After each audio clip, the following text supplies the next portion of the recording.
Welcome to Security on the Move. We're here in Sydney and I'm with Raimund from Trend Micro. How are you doing? I'm fine, thank you.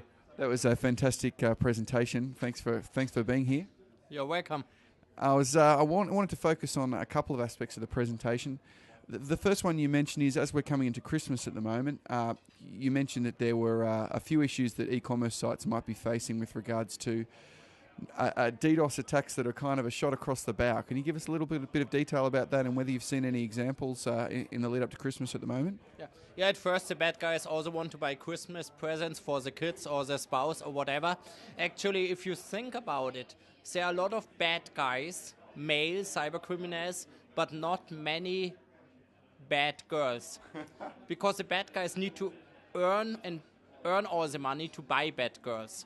That's a big difference. And especially Christmas season is a high tide for the bad guys. They're investing a lot in critical infrastructure. They know that most of the online transactions are done during Christmas period.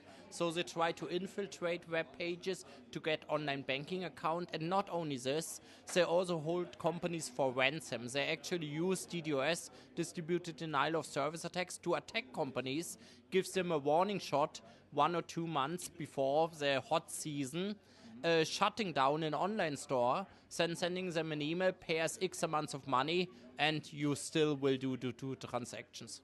Have we seen any big e-commerce sites go down recently that you suspect, there might be some of that kind of activity at play? Yeah, recently, for example, we saw Adidas, the sports good manufacturer, a global company now, founded in Germany, and they recently needed to take down all the public web presence, and it's possible that this was such an attack, where now Adidas is really working on making this more secure and sound. It must be very tempting for an e-commerce site that does big volumes over that Christmas season to just pay. I mean, can you give us any insight into how often they might just, even when they do bring up the fact that they have this security threat, whether they just say, let's harden our systems for later, but for now, let's just get this out of the way? Yeah, it's happening actually all the time. I remember in 2007, I read something in the Financial Times where actually lottery bodies, not state-owned lottery, but smaller companies doing horse races and so on and betting on this, have been shut down, and money was asked. They paid the money just to stay alive while they fixed their security, while they made it better. Okay, interesting stuff. I also wanted to talk to you today about the mobile threat. The landscape that is coming.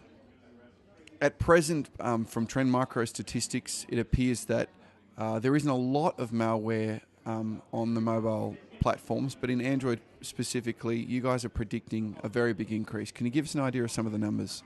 Yeah, it actually went from 0 September last year to over 600 pieces of malware at the moment.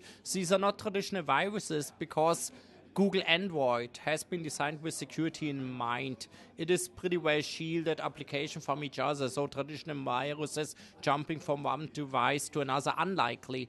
But social engineering Trojans, easy to do because nobody controls the app stores. So you install a Trojan, you convince the user to download it because it's a nice graphic or whatever, or it does something useful, and in the background it sends premium SMS. So it's a business model which has been proven by the cyber criminals. It's working. This is why at the moment we have 600, and we have to scale up our organization, Trend Micro, to cope with the increase. And when I look at the current increase, we believe if this continues, that by November next year, we might have 120,000 malicious applications for Google.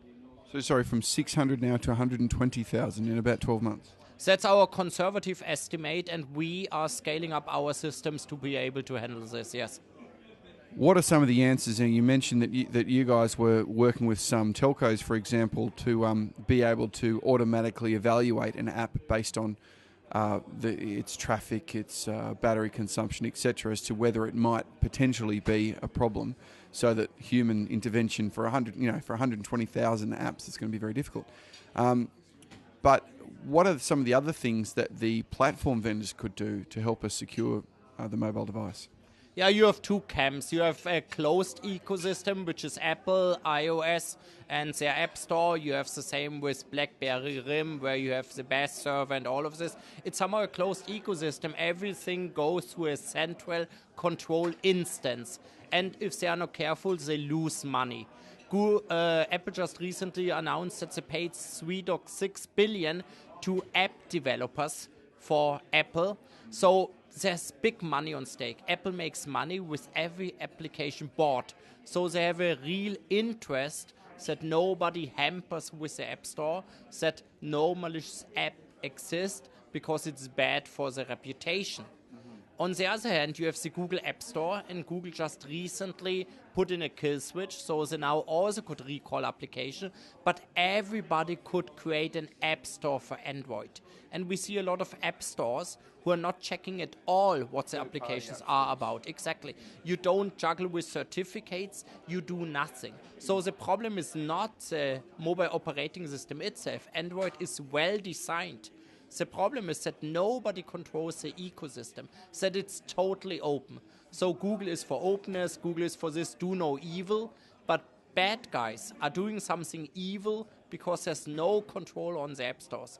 And I believe if our prediction is correct, that there will be so much mobile malware, Trojans, then Google needs to be more strict regarding app control. No problem. Well, thanks a lot for your time. Much appreciate your insights today. Thank you.